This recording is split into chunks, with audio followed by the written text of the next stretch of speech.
Hello, and welcome to an episode of Test Chamber. I am your host, Joe Juba. I have with me Matt Miller. Hello. And we are playing the Bioshock collection on, well, we're playing it on PS4. What is this Bioshock you speak of, Joe? Well, okay, maybe you've heard of it. You know what Bioshock is. I do, Joe. We've had hours long discussions about Bioshock before. Oh, right. Okay. Well, I'll tell you what, though, for people who are watching who may not, go ahead and start the game, by the way. So this is a series that was started by Irrational Games that is sort of a spiritual successor to the System Shock games. First-person shooters, combination of like shooting and like weird kind of magical powers with I would say strange and creative settings and backdrops going on behind them. Pretty much one of the best games of ever. Yeah, especially by not just our own measure. Yeah, but a lot of people feel like you're special. The original Bioshock game in particular is really one of the best games ever made. I would fall into that camp. Yeah, me too. This got a 10 from us. Yeah, 10 out of 10. Those don't come along very often. So, so what we're looking at is the Remastered collection, which has Bioshock, Bioshock 2, and Bioshock Infinite. That is an awesome pack of games right there. Yeah. And we'll get into this a little deeper. Some people I would say Bioshock 2 is the most contentious. Most contentious of the three, but I don't think there's certainly not a bad game in the bunch. Yeah. I think if we had our druthers and we had the time to do it, Joe and I would happily sit in this recording studio and play Bioshock all day and just laugh and talk about all the awesome characters and situations and scenes that we were going to encounter. But we can't do that. Yeah, we don't have for any number of reasons. We can't do that. Oh, this looks pretty. And so we're just going to spend 10 minutes with each one just to give a little look at the intros. I think the intros end up being kind of the most, maybe not the most memorable, but some of the most like iconic moments in each of the games anyway. So we're going to go like, what are we saying, 10 minutes? Yeah. 10 minutes each game. And this is the opening of the very first game, Bioshock. Already kind of awesome. And P.S., if this looks interesting to you and you haven't played Bioshock before, or if you played Bioshock a long time ago and want to replay it, it is what we are going to be doing for our upcoming game club. That's awesome. So you can pick this up or pick up the old version and play along with us and tune into our discussions on that, on just the original one. We're not doing all of them. Right. A awesome game for discussion. So we're looking at a lighthouse in the middle of the Atlantic Ocean. I mean, this is already pretty weird.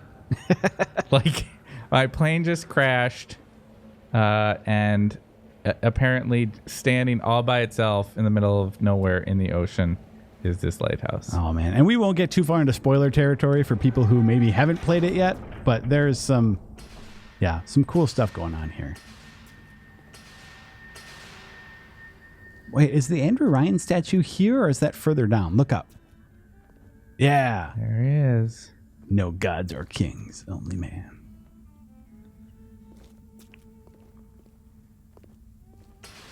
I think one of the things that's most striking for me about the Bioshock games, especially this first one, if only because it kind of was the first to really try to do this, was how much it was trying, in the midst of being a really great action shooter exploration game, it was trying to say some really interesting things about society, about the nature of the way people interact with one another, and even sort of taking on certain sort of philosophical precepts that were brought up in the 20th century. Yeah. In a very aggressive way. Yeah. And trying to say, like, yeah, you know, if these very idealized concepts, particularly ones from people like like Rand, were actualized, this is what you might get, and it's a pretty bleak vision of what that turns out to be. Yeah, one of the criticisms of it is that it's a little bit philosophy 101, I think. Yep. Which, on one hand, I understand, and on the other hand, you don't see games try and tackle that kind of subject matter much at all. So even if it does it in sort of a cursory way, I think it's still interesting and still sort of, if not revolutionary, at least it's sort of exploring something that video games don't often try to tackle. Wow, yeah, that looks really good. Yeah, it's amazing. Where the artist would not fear the censor, where the scientist would not be bound by petty morality, where the great would not be. Yeah, and I think another important thing to bring up about this is just like, this is when people talk about, I guess you hear people talk a lot about like, oh, in this game we kind of want the world to be a character by itself, and like that promise doesn't always bear out. And I think one of the reasons that promise started cropping up is because of BioShock. I mean, like, the world of Rapture stands out as such a distinct. I mean, yeah, the team at Irrational just did a fantastic job, like, from like the music, from the art direction, and just the basic design of the game to make it all feel like an actual but fantastical place. It's hard to overestimate the influence this game had on other developers in every year since this game's release. I mean, you and I both spent years after this going, as we do because of the work we do, going and speaking with developers for cover stories and features and things like that. And I cannot count the number of times that I sat down with a creative director or an art lead who said some variation of the phrase like, we really like BioShock. Yeah. And we really wanted to tap into blank. And then the blank would be any number of different things that they liked about the way BioShock presented its story or its art or its gameplay, how it tutorialized its content. Yeah. How it showed off its how it paced itself. There's so many things. Yeah, and I think even this is just awesome. Like, I have control over watching, but the nature of the setup prevents me from interfering. And so we're just left to watch this sort of like horrific scene play out in front of us. Yeah. Well, and of course, like, BioShock isn't the first game to do a lot of the things that it does that like people like about it. Absolutely like putting you behind glass as you watch something terrible. Like, yeah, okay, I know it's happened. Or the same thing with like people, you listening to like audio recordings as something else is going on.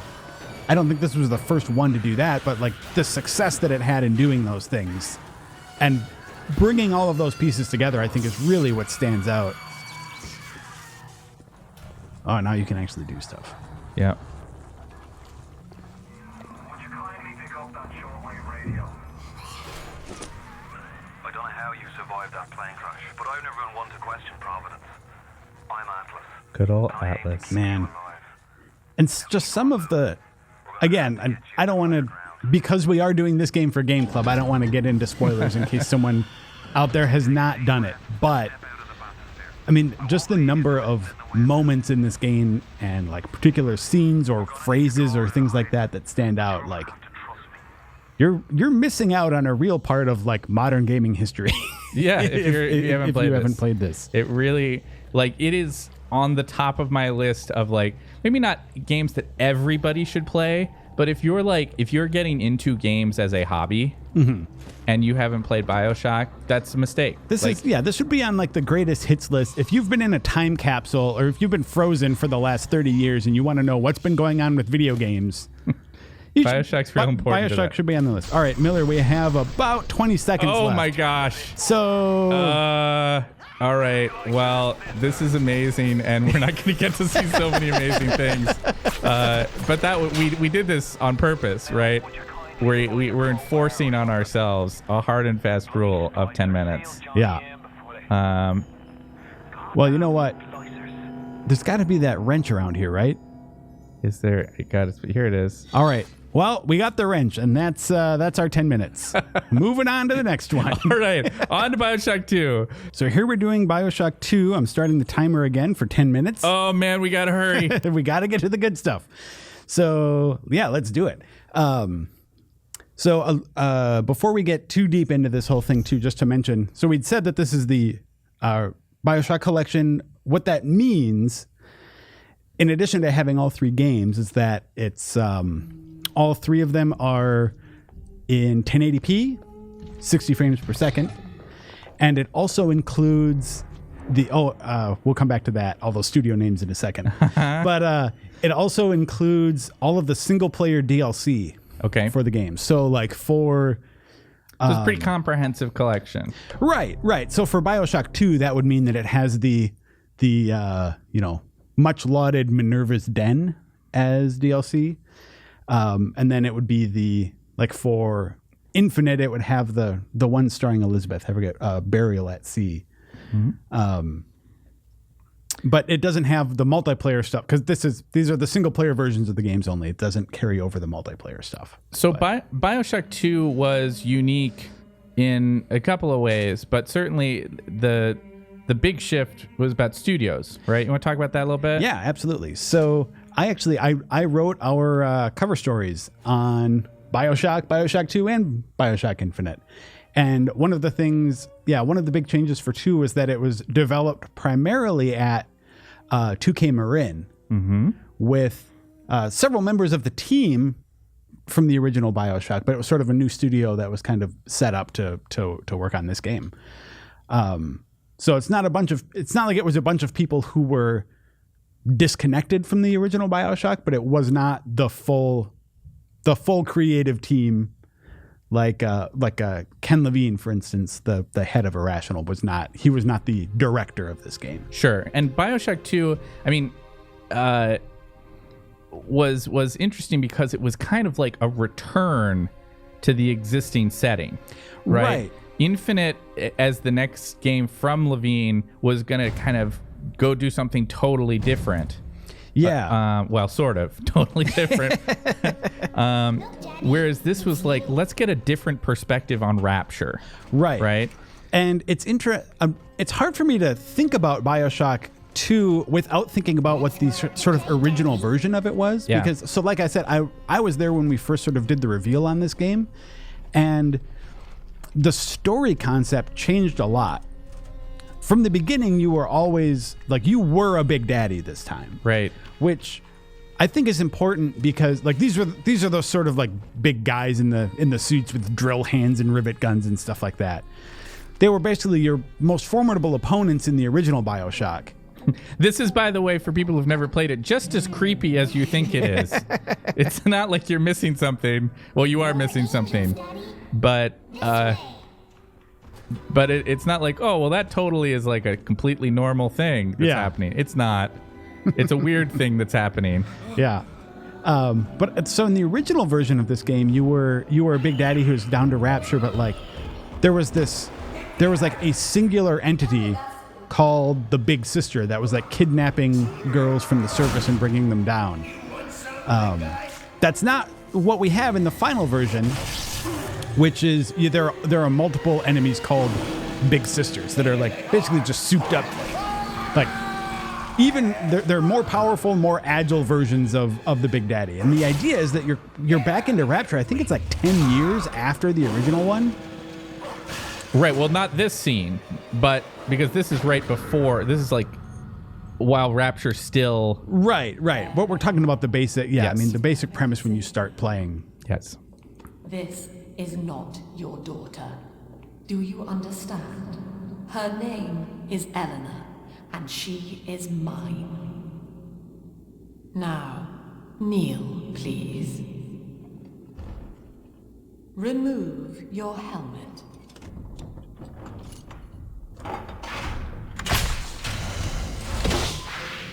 Now, take the pistol.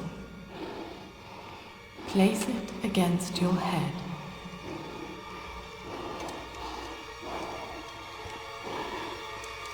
And the idea here is that you're not just any big daddy. You're sort of prototype, like one of the first Big Daddies.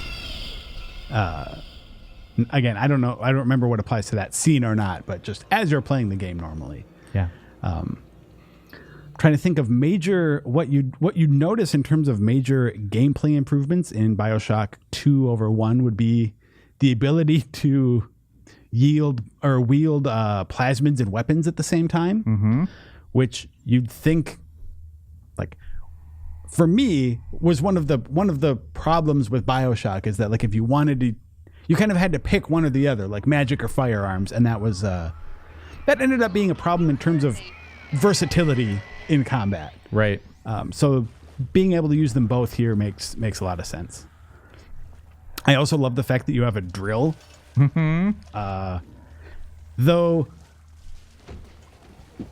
one of my, I don't want to get too down on it, but like one area that I thought that BioShock 2 needed a little help was the fact that, like, so you're this Big Daddy and you're supposed to, the Big Daddies were these huge things that you just had to dump loads of ammo to take down in the first BioShock.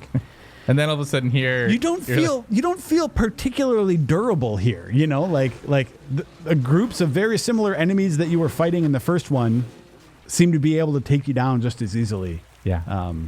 BioShock 2 had a rough situation. I mean, the first game was so loved and so distinct. Oh, there's a big sister. Yeah.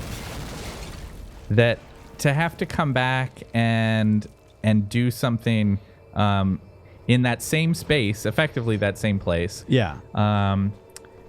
That would still feel like it was tapping into a lot of what worked about the first BioShock, but wouldn't feel too reiterative. Yeah. You know, I mean, like, it was never. I don't think it was ever going to be able to stand up to the expectations that people had for it. Yeah, and part of that might come down to just, like, in terms of the early approach to this game, the decision to put it back in Rapture. Yeah, is one that I think a lot of people were questioning. I think it ultimately turned out well. Like, yeah, I like this game, but you're not going to get that same sense of, like, you know, that same sense of wonder when you're returning to a setting that players are familiar with. Yeah, I mean, a lot of what they went for with the first game was just the remarkable sense of discovery of this place you've never been before that was totally unusual. An unfamiliar world and finding out how the pieces of that world sort of interact with each other. And by the end of the first game, you have a pretty good idea of that. So now 10 years later, it's fun to see, like, how some of those things may have changed, but at the same time, like, Rapture isn't any less destroyed. You know, it's not it's not any less of a fallen utopia. So some of that stuff, maybe has lost the element of surprise to it.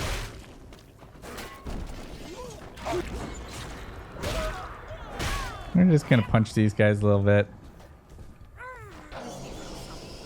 Nice. Down See? I go. If you just tried to take down a Big Daddy with a wrench in the first game, you might have had a harder go of it. The famous Vita chambers here. Yeah. One thing I do want to point out, we mentioned this a little before. I think the DLC for this, Minerva's Den, is one of those that stood out as, like, a good example of how to do, like, single player downloadable story content well. Do you ever play Minerva's Den? No, I actually haven't. It is, I believe it's standalone also. So like, it's not like it's a mission that's inserted into the main game anywhere. I think that it's just its own little thing. But it is, I can't say too much about it for fear of spoiling it. Sure. But I guess one thing I can say, if it helps sell you on it all, is that, like, some of the main people who worked on that. Nice work. Thank you. Some of the main What people, is this? Some of the main people behind Minerva's Den are went and founded Fulbright and made Gone Home and are now making Tacoma. Sure. So they have some chops in terms of environmental storytelling and things like that. Absolutely. How we doing on time, Joe? Well, turns out we are just crossing into 10 minutes. Oh, gosh. Time to go. As we are now being introduced to Tenenbaum, I mean, we've basically seen everything this game has to offer. Yes, so. clearly. All right. There's a lot more to see, but we got to keep moving, man. Okay, Bioshock Infinite. Okay, and here we are jumping into Bioshock Infinite. For this one, Irrational Games once again was taking the helm. Yep. So these are the... Oh, we turned subtitles on for this one now. Yeah. I'm afraid of you. So yeah, this is a lot of the people who worked on the original BioShock sort of jumping back into it here. Not set in Rapture this time, Right. but set in a city that is kind of like similar to Rapture in a few ways. In that it's an isolated city. That's sort of a what do you call that? Like a self-contained thing. Yeah, well, it's a self-contained society. Yeah. And it's also a place that is from a gameplay or from a game storytelling perspective. It is exploring some philosophical ideals and sort of shining a light on certain concepts that have been idealized and that I think Irrational was kind of taking to task a little bit. Yeah, like the sort of hyper-patriotism and stuff like that. That reminds me. So there was a piece that was done for this. So where the society you visit in this one is called Columbia. It's a floating city in the clouds, and it's it's racist up there. I mean, there's no polite way to put it. And but so like they made some. I remember they made some concept art that was then kind of appropriated by like some racist groups. I didn't know that. Yeah. There's Wow. So yeah, so there's that. A picture of like George Washington and then a bunch of like kind of stereotypical other folks. Now we are getting some voice lines from the main character. Right, which is Booker. Here we're going into another lighthouse. Excuse me, it's Booker DeWitt. I guess you're expecting me? So I think that's Troy Baker, right? Pretty sure that's voice actor Troy Baker. Interesting because your character actually has a personality this time around. Yep. When you're the character Jack from the first game and the Big Daddy in the second game are sort of silent. Very importantly, silent. Yeah. To actually part of the sort of narrative that they're exploring. I'm as much as it pains me to only play the first few minutes of these games, it does remind me that they are some of my favorite intros to games. Yeah, let's book it to the top of the lighthouse here. Book it, Booker. Book it. We want to see as much at the top as we can. There are some. If you think that this is Irrational Games just recycling the same idea, starting with a lighthouse and going to some fantastical place, and you don't know, I'd just say play the game. It's not as self-plagiarizing as you might think. There are explanations for things that are happening in this universe. What do I do, Joe? What do I do? Well, it's almost like you have the solution.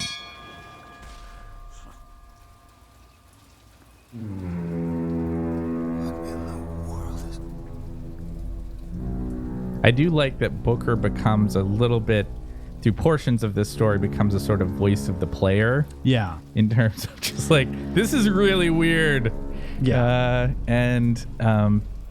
What we're not going to see in these introductory segments that's very important to the way BioShock Infinite works is the character Elizabeth. Right.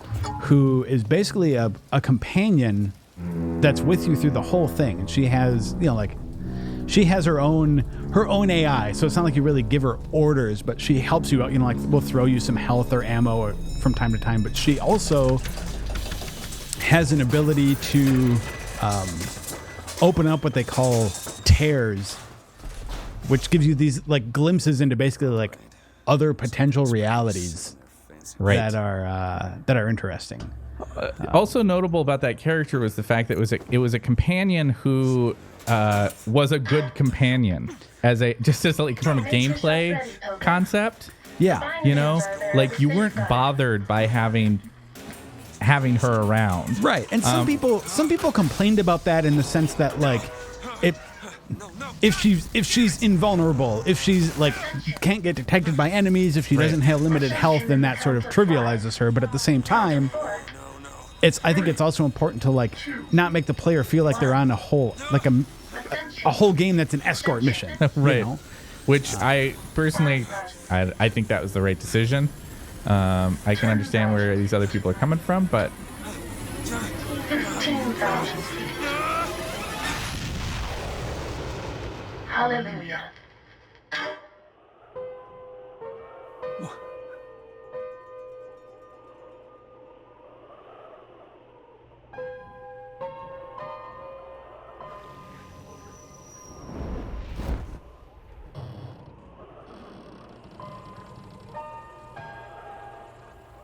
So we saw the intro to Bioshock. Everyone loves that sort of like entering Rapture for the first time segment. I think I like the entering Columbia segment a little better. Obviously, they're both sort of different sides of the same coin, but I think one of the things that's really compelling about Infinite's opening is the sense that when you get here, the problems are not immediately apparent. yeah. Do you know what I mean? Yeah. Like there's something here that you arrive and it's beautiful, and it is in some ways that sort of untouched beauty that is part of the problem. Yeah. Right? That elitism and that, as you spoke to, that racism. Yeah. I mean, there's an ugliness under the surface of Columbia that's very similar to Rapture, but outwardly it's not ruined. Absolutely. Yeah. Yeah. I should mention another interesting thing about this collection is that there's a new director's commentary Oh. also. So if you've played these games before and you just want some new insight, Irrational's Ken Levine and Sean Robertson do a new commentary. Oh, for that's it. awesome. So when I replay these, I will probably do it with those. Very cool. But Amazing soundtrack to this game, by the way. yeah.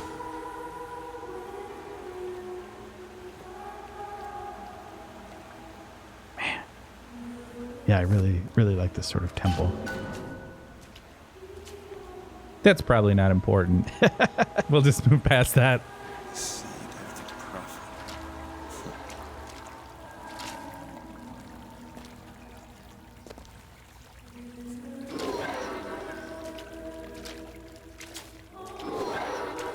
Excuse me, where am I? Heaven, friend.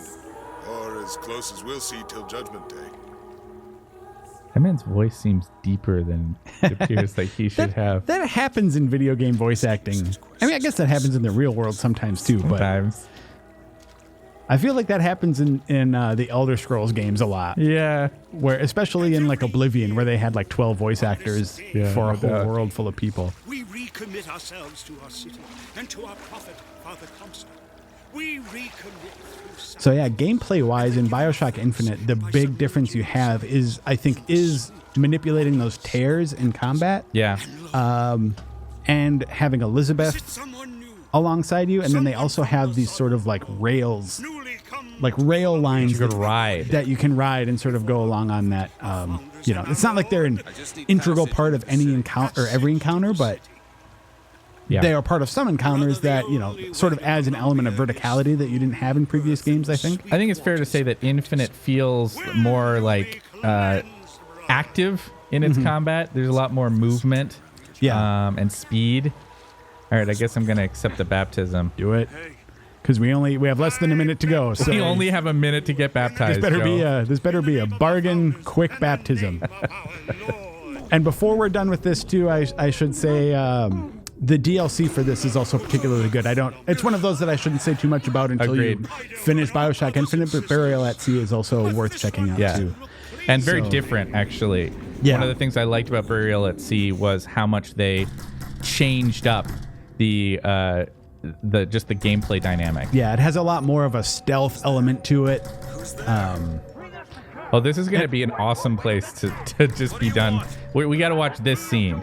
Agreed? No, I can't. That's 10 minutes for us. So that was our look at the BioShock collection. 10 minutes of each of the games. Like I said, 1080p, 60 frames per second, all of the single player DLC, and new director's commentary, all in one package. If this does not intrigue you, if you haven't played this game, I don't know what's wrong with you. Yeah. All right. So we're gonna call it just as we wake up in Columbia with the Ben Franklin, Thomas Jefferson, George Washington. I think that's who it is. Anyway, you know your founding fathers clearly. Yeah. Well, Father Franklin, Father Washington, Father Jefferson. Man, you did it. Well, that's our look at the BioShock collection. Thanks for watching, and we'll see you next time on Test Chamber.